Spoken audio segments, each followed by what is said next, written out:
Welcome to McPlum, simple solutions served daily. In this video, I will explain how to set up VAT in QuickBooks Online. First, navigate to your account settings and enable the VAT feature.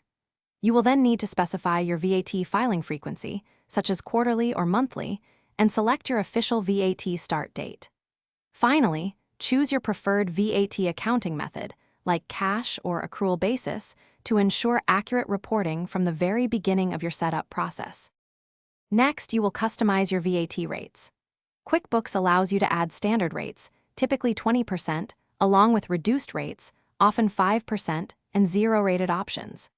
You can also create custom rates for unique goods or services as needed.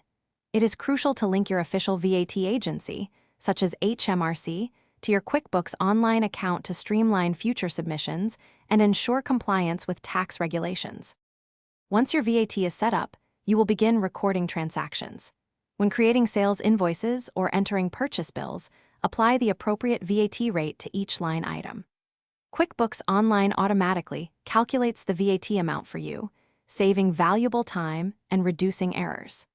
Always take a moment to review the calculated VAT on your transactions before saving them to ensure everything is accurate and correctly categorized.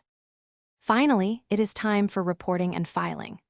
QuickBooks Online allows you to generate comprehensive VAT reports, providing a clear overview of your liabilities and reclaimable amounts.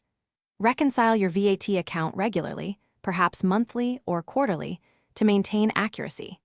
When ready, you can often submit your VAT return directly to your tax authority from within QuickBooks, making the entire process efficient and straightforward.